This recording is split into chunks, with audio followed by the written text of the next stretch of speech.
Hello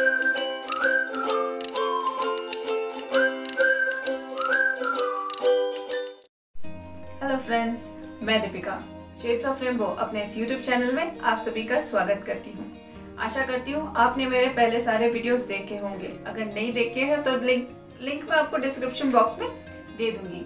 हाँ friends, मैंने recently एक नया प्लेलिस्ट चालू किया है जिसका नाम है दिन विशेष। उसमें मैं हर दिन का कुछ इम्पोर्टेंस आपको बताती हूँ। हिस्ट्री में क्या हुआ है उस दिन में किसका बर्थडे आता है या क्या हुआ था हिस्ट्री में, वो सारी चीजें मैं आपको उसमें दे दिया करूंगी। शॉर्ट्स में अपलोड कर रही हूँ। अगर आपने देखा है तो बहुत अच्छी बात है, नहीं तो मैं उसका भी लिंक आपको डिस्क्रिप्शन बॉक्स में दे दूंगी। आशा करती हूँ आपको वो पसंद आएगा। ये वीडियोस आप अपने बच्चों को जरूर दिखाइएगा, इससे उनको पूरे दिन का महत्व पता चलेगा। पिछली सारी घटनाओं को वो समझेंगे और उनको उस दिन का महत्व पता चलेगा। तो फ्रेंड्स, ये हुआ नए सीरीज के बारे में। चलो शुरुआत करते हैं आज का वीडियो। जैसे कि हमने पहले देखा था कि हमने बच्चों को समझना चाहिए, फिर हमें उन्हें कैसे सिखाना है, फिर आज हम देखेंगे कि उन्हें कितना समझ में आता है। ये सारी चीज़ें हम खेल खेल में एक टेस्ट या एग्ज़ाम ऐसे कुछ हम देखेंगे इसके बारे में। तो फ्रेंड्स, आज मैं आपको कुछ ऐसे 2 गेम्स बताऊंगी जिससे आपको पता चलेगा कि अपने बच्चे को अल्फ़ाबेट्स कितनी समझ में आ रही है, या कुछ सिमिलर वर्ड्स, अपोजिट वर्ड्स ये कितने समझ में आते हैं और वो किस लेवल पे अभी है, और आपको और कितनी मेहनत उन पे करनी चाहिए या उनसे कितनी मेहनत करवानी चाहिए, ये आपको और आगे समझ में आ जाएगा। तो फ्रेंड्स, पहले हम आते हैं लेटर्स पे। पहले तो आप अल्फ़ाबेट्स उसे बोलने के लिए सिखाइए, मतलब सीधे राइटिंग पे नहीं जाना है, पहले बोलने के लिए सिखाना है। फिर उसे अल्फ़ाबेट्स मतलब उसको अल्फ़ाबेट्स लर्न होनी चाहिए। इस अल्फ़ाबेट को ए कहते हैं, इस अल्फ़ाबेट को पी कहते हैं। जब उसको अल्फ़ाबेट समझ में आ जाए, जब उसको पूरी तरह पता चल जाए कि हमारी 26 अल्फ़ाबेट्स होती है, A to Z होती है, जब उसकी पूरी अल्फ़ाबेट्स लर्न हो जाए, तब आप उसको लेटर्स दिखाना चालू करिए कि इसे A कहते हैं, इसे B कहते हैं, इसे C कहते हैं, ये सारी चीज़ें। जब वो लेटर्स रिकॉग्नाइज करना शुरू करे, तब हम देखेंगे कि फर्स्ट गेम हम उसके साथ कैसे खेल सकते हैं। ये मेरे पास कुछ पैटर्न है, ये वाला। एक्चुअली ये आप उसको मतलब ऐसे पेपर पे भी कर सकते हो, लेकिन हम खेलने के बारे में कह रहे, तो आप इसे क्या करिएगा, अभी मेरे पास लिमिटेड एरिया है, मैं आपको फ्लोर नहीं दिखा सकती। आप ये कर सकते हो, फ्लोर पे टाइल्स होती है, टाइल्स पे कुछ मार्किंग कर दो, टेप लगा दो कलरफुल, जैसे कि एक बॉक्स बन जाए, या आपके पास रंगोली होगी या कुछ कलरफुल चॉक्स होंगे जो आप टाइल पे आप कर सकते हो, जैसे कि एक आइडेंटिफाइड स्क्वायर बन जाए। ये अगर आप उसको ऐसे आइडेंटिफाइड स्क्वायर्स बना दो, फिर उसमें कुछ अल्फ़ाबेट्स लिख दो। आप इसमें अल्फ़ाबेट्स भी लिख सकते हो, आप इसमें कुछ कलरफुल चीज़ें रख सकते हो, या फिर आप उसमें कुछ उसकी फेवरेट शेप्स हो, जैसे उसको कुछ अगर शेप समझ में आ जाती है, कुछ शेप्स आप उसके अंदर शेप्स भी रख सकते हो। अब इसमें मैंने कुछ एक पैटर्न क्रिएट किया है, वो मैं आपको समझाती हूँ। पहले तो आप बच्चे को कहीं और सेंटर पे खड़ा कर दो या किसी एक टाइल पे खड़ा कर दो। बस आप अगर उसको सेंटर पे खड़ा करते हो, उसको पहले तो फर्स्ट टाइल पे कौन सा अल्फ़ाबेट है ये गेस करवाइए। पहले जो भी वो गेस कर सकता है, बस उस पे जाके उसको खड़ा होना है। अगर उसने बी गेस कर लिया तो उसको कह दो बी पे जाके खड़ा हो जाए। फिर बाद में आप सेकंड रो देख सकते हो, तो उसे कहना है कि बी के बाद कौन सा अल्फ़ाबेट आता है, वो इसमें से वो गेस करे। बी के बाद सी आता है, तो उसे कहना है आपको B to C जंप करना है बेटा। अगर वो जंप कर पाता है तो अच्छी बात है, या फिर उसको वो चलने के लिए पसंद है, उसको भागने के लिए पसंद है, उसे जंप करना पसंद है, जो कुछ भी उसको पसंद है आप उसको कर सकते हो। B to C वो जंप कर लेगा, वॉक कर लेगा। फिर C के बाद थर्ड रो में आपको उसका प्रोग्रेसिव लेटर लिखना है वापस। C to वो D आ जाएगा। जब वो D आ जाए तो यहाँ से हमें सीधा उसको वहाँ नहीं उल्टा ले जाना है, हमें क्या करना है, फिर उसको ये तो आ गया असेंडिंग ऑर्डर, फिर हम उसका डिसेंडिंग ऑर्डर चेक करेंगे। फिर आजू बाजू उसको कहना है, आजू बाजू देख ले बेटा कौन सा लेटर है, कौन सा उसको रिकॉग्नाइज हो जाता है, दोनों हो जाए तो सही बात है, नहीं कोई एक हो जाए तो सही बात है।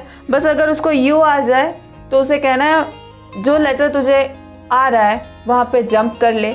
अगर वो यू रिकॉग्नाइज करके यू कहला के, और हाँ बस उनको जंप नहीं करवाना है, जंप करते समय उनको कहलवाना है कि हम कौन से लेटर पे जंप करा रहे हैं। जैसे डी से यू कह के जोर से वो यहाँ पे जंप करेगा, ठीक है। जंप करके यू के पहला वाला लेटर कौन सा आता है हम उस पे जंप करेंगे। तो यू के पहले आता है टी, तो वो उल्टा जंप करेगा। टी से पहले आता है एस, तो वो एस तक जाएगा। अब एस टी टू एस या एस टू टी जंप करना तो पॉसिबल होगा नहीं उसके लिए। हम उसको वॉक करने के लिए कहेंगे या उसको रन करने के लिए कहेंगे। एस पे आने के बाद बचा लेटर पी, तो वो उसे वापस रन करवाएंगे, लेकिन अब उसको रन करवाते समय बी से नहीं आएंगे हम लोग। एक तो उसको इस साइड से चले जाओ या फिर इस साइड से चले जाओ, इसके ऊपर इससे उसको क्या समझ में आ जाएगा, अंडर बी ओवर बी। ये भी एक कंसेप्ट उसका क्लियर हो जाएगा, ये अंडर आना है या ओवर आना है। फिर ये वो डाउन गया था, फिर ये वो अप आया था, अप डाउन अंडर ओवर, ये भी चीज़ें उसको समझ में आ जाएंगी इससे। फिर P से जाएगा वो Q, Q से जाएगा वो R, ये आप इसको कह सकते हो। ये हो गया एक पैटर्न फ्लो हो गया। या फिर आप उसको अपने बेटी का नाम भी लिख सकते हो इस पर। फिर वो जैसे कि अगर उसका नेम जो कुछ भी स्टार्ट होता है, मेरे बेटे का नाम रुद्र है, तो वो R से U आएगा, फिर D जाएगा, फिर वापस R जाएगा। अब इसमें मैंने A तो निकाला नहीं है, लेकिन A निकाल के फिर मैं उसको वो सारी चीज़ें, मतलब वो उसका अपने नाम का वो स्पेलिंग भी सीख जाएगा। ये हो गया एक पैटर्न। हम कुछ दूसरा पैटर्न और मैं आपको दिखाती हूँ। ये हो गया। आप इसमें क्या कर सकते हो, ये कैपिटल लेटर्स है, ये स्मॉल लेटर्स है। Capital letter to small letter वो जंप कराएगा, D to D, G to G, R to R। ये हो गया कुछ अल्फ़ाबेट्स का पैटर्न। फिर आप इसमें, जैसे कि मैंने आपको पहले मेंशन किया है, कलरफुल चीज़ें आप इसमें रख सकते हो। कलरफुल चीज़ें आप इसमें रख दो, मतलब ये वाले पैटर्न, मतलब कैसे भी आप पैटर्न में उसको रख दो, बस कलरफुल चीज़ें। उसको कलर रिकॉग्नाइज करने के लिए बोलो, उसको कहीं और खड़ा कर दो, बस वहाँ से बोल देना है बेटा आपको जाके भागना है, वो वाला कलर उठा के लेके आना है। सारी कलर्स अगर आप उसमें डाल दो, उसे कहना है आपको जाके रेड कलर उठा के लेके आना है, आपको जाके पर्पल कलर उठा के लेके आना है। तो ये भी चीज़ें आप उसके साथ कर सकते हो। आई एम श्योर आपको पता चल जाएगा कि उसकी कौन कौन सी लेटर्स उसको आ रही है, वो कहाँ, मतलब कौन सा लेटर उसको समझ में नहीं आ रहा है, कैपिटल लेटर्स स्मॉल लेटर्स में उसको कुछ कन्फ्यूजन है क्या है, वो सारी चीज़ें आप उसके साथ कर सकते हो। ये हो गया पहले खेल के बारे में। अब हम देखेंगे कुछ सेकंड टाइम, एकदम बेसिक है ये। इसके लिए आपको कुछ अलग से कुछ नहीं करना होगा, आपके घर की कुछ चीज़ें उठा लो बस। ये मेरे पास बॉटल्स है, इसमें कुछ पानी है, इसमें भी कुछ पानी है जो कम हो चुका है, शायद रुद्र पी गया, ठीक है चलो अपना तो काम बन गया इससे। ये हो गया बिग वाला, ये हो गया स्मॉल, ये हो गया टॉल, ये हो गया शॉर्ट। फिर इसमें है मोर वाटर, इसमें है लेस वाटर। दो चीज़ों से आप तीन कंसेप्ट उसको एक्सप्लेन करा सकते हो। फिर आप उसको कुछ हार्ड एंड सॉफ्ट दिखाना है। सॉफ्ट टॉय तो बहुत से लोग दिखा देते हैं, लेकिन कुछ सॉफ्ट टॉयज हार्ड भी होती है, जिससे कि बच्चे का कभी कभी कन्फ्यूजन हो जाता है। तो मेरे पास कुछ अलग एग्जाम्पल है आपको दिखाने के लिए, हार्ड और सॉफ्ट के लिए। ये टेक्स्ट बुक है, ये सॉफ्ट है, ये बेंड हो जाता है। ये डायरी है जो हार्ड है, बेंड ही नहीं होता है। शायद इससे वो उसको इजीली पता चल जाए। ये सॉफ्ट है, ये हार्ड है, ये थिक है, ये थिन है। आप देख सकते हो, ये थिक है, ये थिन है। दो कंसेप्ट इससे भी क्लियर हो गई है।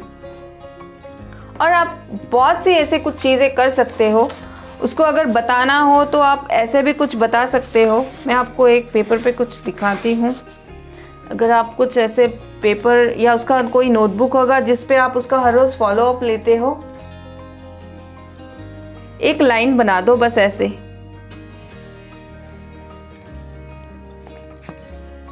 फिर उसके हाथ में पेंसिल पेन जो कुछ भी उसको पसंद आए बस वो हाथ में दे देना। अब ये लाइन बनाई है तो आप उसको कहना है इससे बिग वाला लाइन ड्रॉ करना है, इससे लॉन्ग वाला लाइन ड्रॉ करना है, तो वो लॉन्ग बनाएगा यहाँ से लेके यहाँ तक।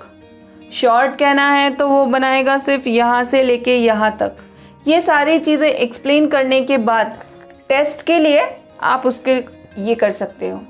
फिर सर्कल भी कर सकते हैं। ये बन गया स्मॉल सर्कल, ये बन गया बिग सर्कल, और आप शेप्स करा सकते हो उससे। उसको घर में बस उसको ये कहना है हमें जाओ भागो, बड़ा वाला कुछ लेके आओ, फिर उससे छोटा वाला कुछ लेके आओ। जो कुछ भी आपके घर में चीज़ें हो, उसकी खुद की बुक्स होती है, टेक्स्ट बुक्स बड़ी बड़ी होती है, वर्क बुक्स कहते हैं आजकल उसको। वर्क बुक्स बड़ी बड़ी होती है, उनकी जो राइटिंग नोटबुक्स होती है वो छोटी होती है। तो बेटा बड़ा वाला बुक कौन सा है, छोटा वाला बुक कौन सा है, ये सारी चीज़ें आप उससे कर सकते हो। तो फ्रेंड्स, ये था आज का वीडियो। आज हमने देखे हैं कुछ 2 गेम्स जिससे कि आप अपने बच्चे को इवैल्यूएट कर सकते हो। आप इसमें बहुत सारी और वेरिएशंस भी कर सकते हो। ऐसे ही कुछ गेम्स अगर आप अपने बच्चों के साथ खेलते हो, कुछ डिफरेंट वाली गेम्स, तो हमसे ज़रूर उसको शेयर करिएगा। वीडियो को लाइक करना है, किसी के साथ शेयर करना है, मतलब जिनको आपको हेल्प करवानी है उनके साथ शेयर करिएगा। सजेशंस कमेंट बॉक्स में ज़रूर बताइएगा। अब मिलेंगे नेक्स्ट वीडियो में, तब तक के लिए बाय बाय, टेक केयर।